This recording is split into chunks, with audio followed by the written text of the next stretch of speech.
Hello सत श्री अकाल, स्वागत है थोड़ा सबका एक बार फिर सिक्ख्या पंजाब ते।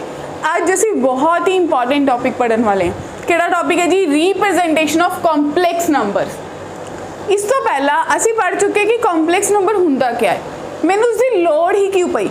ऐसी की लोड़ पई कि कॉम्पलैक्स नंबर सानूं लियाने पए, राइट।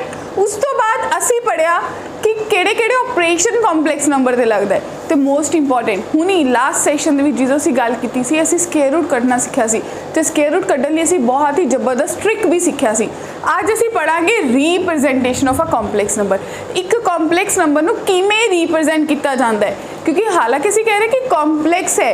इस तो पहला वाले जिहड़े साडे एक्सिस हुंदे सी या एक्स एक्सिस हुंदा सी या वाई एक्सिस हुंदा सी, बट हुण कॉम्पलैक्स नंबर कोल ना ही एक्स है ना ही वाई है, तो असी किवें रिप्रजेंट करांगे। आ जाओ सीखिए। तो रिप्रजेंटेशन की गल करते हैं। तुसीं सोचो कि असी रिप्रजेंटेशन ते बने असी की सोचा भी की रिप्रजेंटेशन होएगी। तो एक नॉर्मल जिहड़ी तुसीं क्लास 10th तक पढ़ के आए हो रियल नंबर लाइन, तुसीं सबने नंबर लाइन पढ़ी कि माइनस इन्फिनिटी तो लेके इन्फिनिटी तक सारे नंबर इत्थे एग्जिस्ट करते हैं, ठीक है जी। जीरो एक सेंटर पॉइंट है, इहदे खब्बे पासे सारे ही लैफ्ट साइड ते सारे नेगेटिव नंबर ने, ते इहदे सज्जे पासे राइट साइड ते सारे पॉजिटिव नंबर है। हुण तुसीं नंबर लाइन देख सकते हो, -1 -2 -3 1 2 3 ये सारे इंटीजर्स है। इन्हां दे विच कुछ पॉइंट्स हाईलाइट किए हैं, जिवें कि -1/3 ये क्या है? एक फ्रैक्शन है, एक रैशनल नंबर है, एक रियल नंबर है। उमें ही 1/2 रूट 2 थोड़ा याद होएगा एक इररेशनल नंबर है, राइट। याद आया ना, प्रूफ करते सी। तो यदि वैल्यू कहते 1.41 अप्रोक्सीमेटली, तो असीं इहनूं उत्थे 1 पॉइंट तो घट थोड़ा सा लोकेट करता। ई दी वैल्यू भी कितनी होंदी? 2.1 समथिंग। उमें ही पाई दी होंदी 3.14। तो ये सारे चाहे रैशनल नंबर सी चाहे इररेशनल नंबर सी, सारे के सारे नंबर कित्थे रिप्रजेंट हो जाते हैं? नंबर लाइन पे, राइट। उसी तरीके नाल तुसी क्या इमेजिन कर सकते हो कि मेरे को कोई इमेजिनरी नंबर लाइन भी होगी? क्योंकि फॉर श्योर है मेरा कॉम्पलैक्स नंबर कदे भी मेरे नॉर्मल रियल नंबर लाइन ते नहीं आएगा, तो ਉਹਦੇ ਲਈ एक सैपरेट नंबर लाइन आएगी, दैट इज़ इमेजिनरी। बट ऐसा का कुछ नहीं होता। असी सिर्फ सोच रहे हैं कि इमेजिनरी नंबर लाइन कुछ ऐसी दिखेगी। तुसी सोचो जीरो है, नेगेटिव साइड ते आयोटा वाले नंबर है, पॉजिटिव साइड ते सेम वे फ्रैक्शंस है, बट इदा वर्क नहीं करता। तो अज असी पढ़ांगे कि किवें हुंदा है, क्योंकि जिन्ने तक सानू पता ही नहीं, ये तो एक इमेजिनेशन है। तुसी सोच रहे हो पढ़न तो पहला कि हाँ इदा कुछ रिप्रजेंटेशन होएगी, नॉट एट ऑल। इदा कदे भी रिप्रजेंटेशन नहीं होएगी। तो देखो एक चीज देख पा रहे हो, different the plane Argand's plane. क्या कहते हैं जी? Organs plane. ये वो प्लेन है जिसके ऊपर असी अपना कॉम्पलैक्स नंबर नू रिप्रजेंट करते हैं। क्या बच्चे क्या करते हैं? कॉम्पलैक्स नंबर नू रिप्रजेंट करते हैं, ठीक है जी। और किवें आओ सीखिए। जिवें तुसीं एक नॉर्मल एक्स एक्सिस से वाई एक्सिस की गल करते हो, उवें ही असी कहांगे आर्गन्स प्लेन दे विच एक्स एक्सिस जो हुंदा उहनूं असीं कहांगे रियल एक्सिस, ते वाई एक्सिस जिहड़ा हुंदा है उहनूं असीं कहांगे इमेजिनरी एक्सिस। सब तो पहला पॉइंट, आर्गन्स प्लेन दे कोल दो एक्सिस होणगे, एक रियल एक्सिस एक इमेजिनरी एक्सिस। रियल एक्सिस से सारे रियल नंबर आएंगे, इमेजिनरी एक्सिस से सारे इमेजिनरी पार्ट आएंगे। क्लियर है जी। हुण जिवें कि मेरे को एक कॉम्पलैक्स नंबर है, मान लो a+i इसका मतलब है कि मेरा जो रियल पार्ट है ये मेरा रियल पार्ट है और ये मेरा इमेजिनरी पार्ट है। यानी कि एक्स एक्सिस से रियल एक्सिस से मेरा पॉइंट a है, वाई एक्सिस से यानी कि इमेजिनरी एक्सिस से मेरा पॉइंट b है। तो एक्स एक्सिस तो डिस्टेंस और वाई एक्सिस तो इस पॉइंट द डिस्टेंस x है और एक्स एक्सिस तो इस द डिस्टेंस b है। a ते b कर लेंगे, ठीक है जी। इनू असी लिख भी सकते हैं a, b। क्लियर है बच्चा पार्टी। हुण अगर ये मैं कहदा कि मैंने 3 - 2 आयोटा नू रिप्रजेंट करना है, तो तुसी 3 - 2 आयोटा नू किवें रिप्रजेंट करोगे? रियल पार्ट 3, इमेजिनरी पार्ट 2, ये दोनों जिथे कट जाएंगे, यानी कि 3 - 2 आयोटा, दैट मीनस 3, -2 मेरा वो पॉइंट है। क्लियर है जी। तो थोनू पता चलिया कि मेरा जो कॉम्पलैक्स नंबर है वो किस प्लेन ते रिप्रजेंट होंदा है। उस प्लेन का नाम है आर्गन्स प्लेन। क्लियर है। आओ देखिए हुण देख पाओगे कि आर्गन प्लेन भी कार्टेशियन सिस्टम की तरह करता है। मैं तुहानू ऑलरेडी दसता कि रियल पार्ट एक्स एक्सिस की तरह होंगे, इमेजिनरी पार्ट वाई एक्सिस की तरह होंगे। तो देखो every complex number z is equals to x plus iota y can be represented by on a point in the Cartesian plane known as a complex plane. उसका नाम की है Argand diagram by a ordered pair x, y। तो तुसीं देखो मैंने लिखा ना ऑर्डर्ड पेयर दे विच a, b 3, -2 क्लीयर है जी। हुण आपां अगे गल करते हुण आंदे मॉड्यूलस। असीं तीन चीज़ां की गल करांगे, एक गल करांगे मॉड्यूलस की, दूजी गल करांगे असीं आर्गूमेंट की अज वाली क्लास विच, ते असीं तीसरी गल करांगे कॉन्जुगेट। असीं तीनों चीज़ों बारे बेसिक पढ़ांगे, कोई भी बहुत ज़्यादा डिटेल दे विच नहीं जावांगे, ठीक है जी। हुण तुहानूं पता है कि एक रियल एक्सिस हुंदा, एक इमेजिनरी एक्सिस हुंदा, एक ऑर्डर्ड पेयर दे विच कॉम्प्लैक्स नंबर नूं रिप्रेजेंट किया जाता है, यानी कि x, y। तो ओरिजिन तो लैके जो है डिस्टेंस है p तक, जिन्हों तुसीं r लिखा है, ये r क्या हुंदा है बच्चे, ये r हुंदा है मॉड्यूलस। क्या हुंदा जी, मॉड्यूलस। तो तुसीं कह सकते हो जो r है वो किहदे बराबर होएगा, √x² प्लस y²। कुछ भी नहीं है, वही पुरानी खेत वाली गल, पुरानी खेत की मूली कि में आ पॉइंट है 0,0, बस डिस्टेंस फॉर्मूला लाता x -0² plus y -0² under the root. तो थोड़ा ओरिजिन तो डिस्टेंस कितना आएगा इस पॉइंट का, OP का डिस्टेंस कितना आएगा, that is modulus √x² plus y²। यानी कि फॉर एग्जाम्पल अगर मैं कहूँ कि z अगर 3 + 4 आयोटा है बच्चों और z मोड कैलकुलेट करो तो की कैलकुलेट करोगे, तुसी कहोगे कि ये थोड़े को आ जाएगा √9 + 16 3 दा स्क्वायर 4 दा स्क्वायर 9 + 16 25 यानी कि √25। थोड़े को आंसर पॉजिटिव 5 यूनिट्स आ जाएगा। क्लियर है। हुण अगे गल करते हैं आर्गूमेंट। आर्गूमेंट क्या होंगे, angle with positive x axis. जो थोड़ा OP है, जो एक्स एक्सिस ना पॉजिटिव एंगल बना रहा है थीटा, वो होंगे आर्गूमेंट। यानी कि tan थीटा किसके बराबर हो जाएगा, y/x। तुसी कह सकते हो imaginary part of z upon real part of z। तो थोड़ा आर्गूमेंट ऑफ z क्या होएगा, थीटा। थीटा क्या कि में कटोगे, tan थीटा ले लो, tan theta is y/x, imaginary part upon real part. Clear है। तो देखो बच्चों argument of a complex number is many valued function. क्योंकि सोच के देखो ये गल क्यों कह रहे हैं, क्योंकि जरूरी तो नहीं है कि जो थोड़ा कॉम्प्लेक्स नंबर है मॉड्यूलस तो सेम आएगा, कि थोड़े कॉम्प्लेक्स नंबर का जो आर्गूमेंट है वो हर क्वाड्रेंट सेम आएगा, डेफिनेटली नॉट। क्योंकि अगर मेरा कोई कॉम्प्लेक्स नंबर 3 + 4 आयोटा है, 3 - 4 आयोटा है, -3 + 4 आयोटा है, या फिर -3 - 4 आयोटा है, तो तुसी देख पा रहे हो चारां दी लोकेशन अलग है, इरिस्पैक्टिव इन्हां दे मॉड्यूलस सेम ने। तो किवें गल होएगी, तो देखो कहंदे जेड़ा मेरा थीटा है वो 2n + π हुंदा है। तो एक कॉम्प्लैक्स नंबर दे असीं क्वाड्रेंट बाय क्वाड्रेंट गल करांगे, असीं हर एक क्वाड्रेंट नूं लैके चलांगे, क्योंकि इहदी जो प्रिंसीपल वैल्यू है -π तो π दे विच गल करदी है कि किसी भी क्वेश्चन दे विच किसी भी सानू आर्गूमेंट करना पै जाए तो साडा आर्गूमेंट मिनीमम -π हो सकता है, मैक्सिमम π। इस चीज़ नूं कहंदे principal value, pre defined value. Clear है जी। तो एक होर मोस्ट इंपॉर्टेंट इस बारे गल कर चुके कि अगर 0 + 0 कॉम्प्लैक्स नंबर हो जाए तो तुसी कहने ना कि ना ये प्योरली रियल है ना ही ये प्योरली इमेजिनरी है, तो यदा आर्गूमेंट नॉट डिफाइंड होगा। तो इस केस में सिर्फ तो सिर्फ मॉड्यूलस ही कढ़िया जाएगा। देखो नेक्स्ट हुण आपां आर्गूमेंट की 1 बाय 1 गल करांगे। जो मेरा आर्गूमेंट पहले क्वाड्रेंट विच है तो बहुत सिंपल है, मैं पहले क्वाड्रेंट विच लाई कर रही हूँ, ये पॉइंट x, y है, ठीक है जी। हुणे परपेंडिकुलर है थोड़े पास, तो तुसी कहोगे कि जो आर्गूमेंट ऑफ z है वो मेरे पास क्या हुंदा है, उन्होंने कड्ढण लई मैं करूँगी tan theta is equals to y/x, यानी कि जो थीटा होएगा वो tan इनवर्स y/x होएगा। क्लियर है।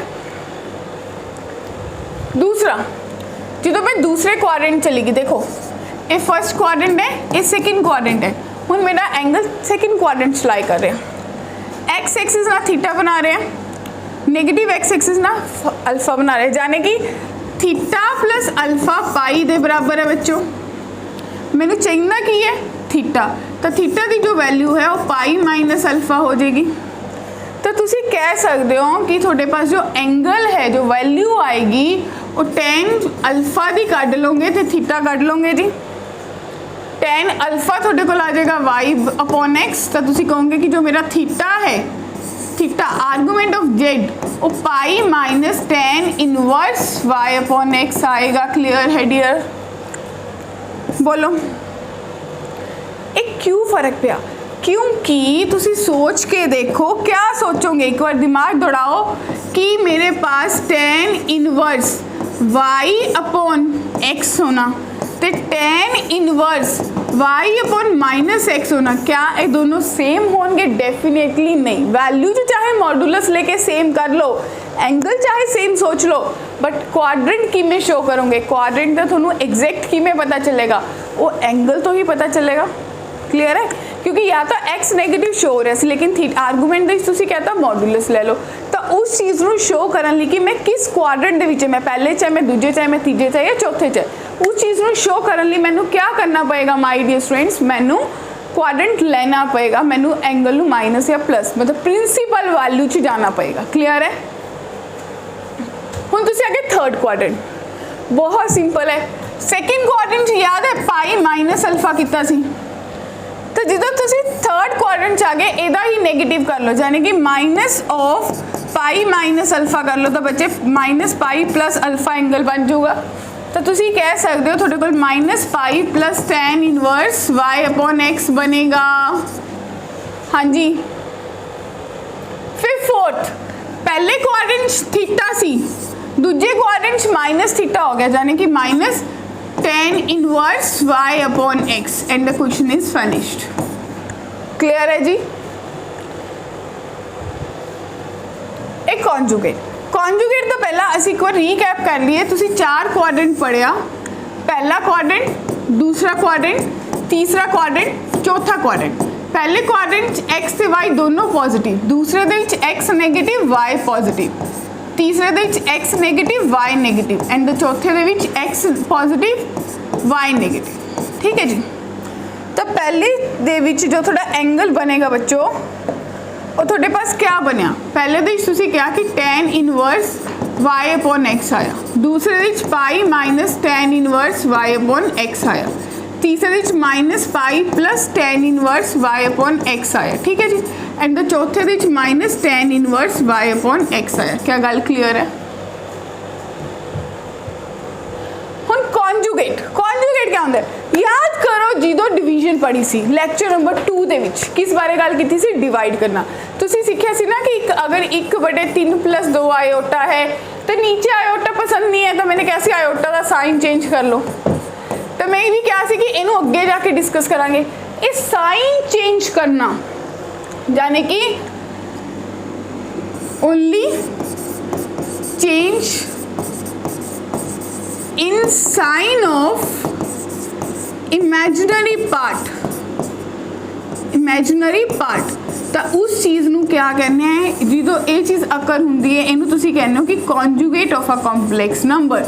यानी कि अगर z थोड़े को x प्लस आयोटा y है तो z कॉन्जुगेट बाहर ला के रिप्रेजेंट करते हैं x माइनस आयोटा y हो जाएगा, रियल पार्ट का साइन सेम रहेगा। तो देखो अगर ये थोड़े को x कॉमा y शो कर रहा है, यानी कि x प्लस आयोटा y, तो तुसी देख पा रहे हो सिर्फ y चेंज होया, तो x comma minus y point हो गया, तो x plus minus iota y। तो बच्चे अगर ये एंगल थीटा है माइनस थीटा हो गया जी, तो तुम्हें पता चलिया कि कॉन्जुगेट, अगर मेरा पॉइंट सोचो, मेरा अगर पॉइंट फर्स्ट क्वाड्रेंट होएगा तो कॉन्जुगेट फोर्थ च लाई करेगा या वाइस वर्सा। दूसरी चीज़, अगर मेरा क्वाड्रेंट सेकंड च लाई करेगा तो उसका ऑपोजिट थर्ड दे विच लाई करेगा कॉन्जुगेट। क्लियर है जी? हुण देखो इन्हां दे विच तुसीं मॉडुलस ते आर्गूमेंट करना है। तो सब तो पहली प्रॉब्लम लो, z थोड़े पास है 1 प्लस आयोटा, तो z मॉडुलस कितना आ जाएगा? अंडर रूट 1 ਦਾ ਸਕੇਅਰ प्लस 1 ਦਾ ਸਕੇਅਰ यानी कि √2 ਤੇ आर्गूमेंट ऑफ z यानी कि tan इनवर्स 1 बाय 1 तो थोड़े कोल tan इनवर्स कितना बन गया क्योंकि पहले क्वाड्रेंट च लाई कर रहे हैं तो थोड़े कोल बन गया π/4 क्योंकि ये भी पॉजिटिव दूजा भी पॉजिटिव। हुण गल करते दूसरे पार्ट की सेकेंड थोड़े कोल z is equals to -1 minus iota right तो z मॉडुलस कड्डो कितना आ जाएगा √-1 ਦਾ ਸਕੇਅਰ प्लस -1 ਦਾ ਸਕੇਅਰ तो बच्चों सेम ही आया √2। ਹੁਣ ਇਹ ਕਿਹੜੇ ਕੁਆਡਰੈਂਟ ਚ ਲਾਈ ਕਰ ਰਿਹਾ ਹੈ ਜਦੋਂ ਦੋਨੋਂ 네ਗੇਟਿਵ ਹੁੰਦੇ ਥਰਡ ਕੁਆਡਰੈਂਟ ਦੇ ਵਿੱਚ जो मेरा आर्गूमेंट है थीटा -π प्लस अल्फा ਹੁੰਦਾ यानी कि मेरा आर्गूमेंट जो है z ਦਾ ਉਹ ਕਿਹਦੇ ਬਰਾਬਰ ਆ ਜਾਏਗਾ -π प्लस tan इनवर्स -1/-1 ਦਾ ਮੋਡੂਲਸ यानी कि -1 प्लस π/4 तो थोड़े कोल बन गया -3π/4। थोनू 1% दिमाग ते प्रेशर पाने की लोड़ नहीं पई क्वेश्चन का आंसर बिल्कुल सही करेक्ट प्रिंसीपल आर्गूमेंट आएगा। क्लियर है जी। नेक्स्ट थर्ड क्वेश्चन थोड़े कोल -1 प्लस √3 आयोटा तो z मॉडुलस कितना आ जाएगा √1 प्लस 3 यानी कि 2 आ गया। x नेगेटिव है y पॉजिटिव है तो सेकेंड क्वाड्रेंट की गल करो सेकेंड यानी कि जो मेरा आर्गूमेंट ऑफ z है वो π - अल्फा के बराबर होएगा यानी कि बच्चे π - tan इनवर्स √3 बाय -1 का मॉडुलस तो तुसी कह सकते हो π - √3 यानी कि π/3 तो π/3 तो बच्चे थोड़े को 2π/3 इज द प्रिंसिपल आर्गूमेंट आएगा। क्या ये तीनों क्वेश्चन एग्जैक्टली बिल्कुल दिमाग सैट हो गए। असी डिफरेंट क्वाड्रेंट की गल की मॉडुलस में कोई डिफरेंस नहीं आया बस अगर सानू ये वाली चीज़ां याद ने ये चीज़ां साडे दिमाग च बैठ गई तो एग्जैक्टली साडा problem without any error solve हो जाएगा। हुण देखो next find the principal argument असी जीते हुए क्वेश्चन का प्रिंसीपल आर्गूमेंट कढना है ऐदा तो निकल नहीं सकता तेन सही करांगे तो z बराबर है -9 iota plus minus iota square तो थोड़े को बनया minus iota square divided by 2 minus iota यानी कि -9 iota plus 1 divided by 2 minus iota 2 plus iota ते मल्टीप्लाई 2 प्लस आयोटा ते डिवाइड तो बच्चे थोड़े को बनया -18 iota plus 2 -9 iota square plus iota divided by a minus b a plus b a square minus b square iota square -1 यानी कि 4 minus iota square तो थोड़े को बनया आयोटा स्क्वेयर की वैल्यू कितनी होंगी है जी -1 ठीक है तो थोड़े को बनया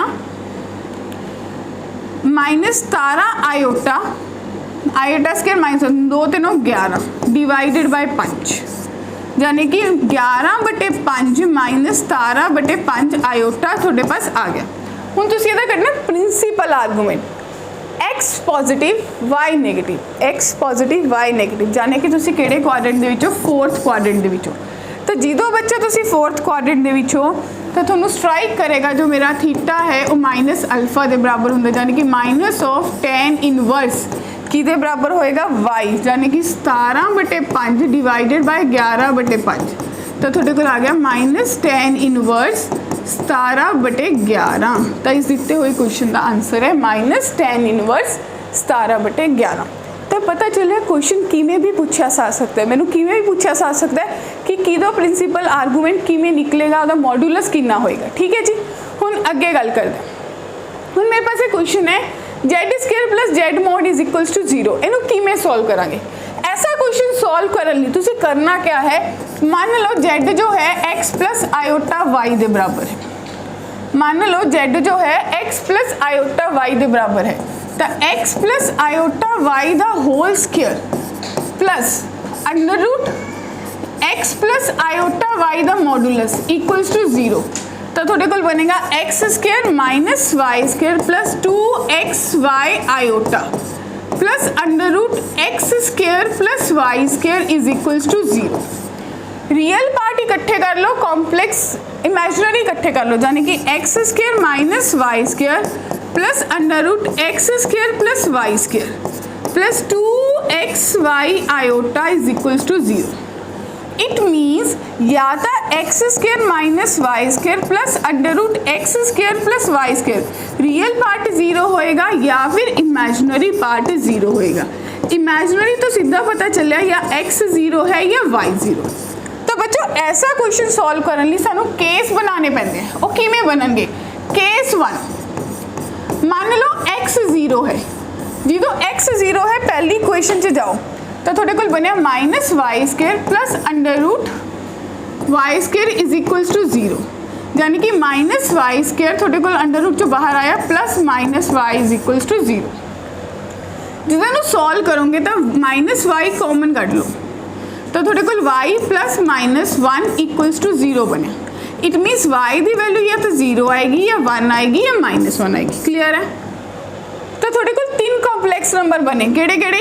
0 प्लस 0 आयोटा, दूसरा बनया 0 प्लस 1 आयोटा, तीसरा बनया 0 माइनस 1 आयोटा। ये 3 बन गए जी। हुण अगला केस देखते हैं। अगला केस थानू क्या कहता है कि जो मेरे को केस 2 मैनू कह रहा है कि जो y 0 होएगा, बच्चे इस y 0 पढ़ो, जो y 0 होएगा थोड़े को बनेगा x square plus under root x square equals to 0, यानी कि x square plus minus x equals to 0। तो एक्स कॉमन, एक्स थोड़े को कितना बनया plus minus x 1 equals to 0। तो इतों थोड़े को एक्स या तो 0 आया या एक्स 1 आया या फिर एक्स माइनस 1 आया। तो इतों भी थोड़े पास कॉम्प्लेक्स नंबर आए। बोलो मानते हो क्या ये चीज़ सही की है? बिल्कुल नहीं की। क्यों नहीं की? सोच के देखो, दो चीज़ा ऐड हो रही ने, पॉजिटिव चीज़ा ऐड हो रही ने, स्केयर ऐड हो रहे हैं, वो 0 कदों होंगे? सिर्फ तो सिर्फ जो एक्स की वैल्यू 0 होएगी। क्लियर है जी?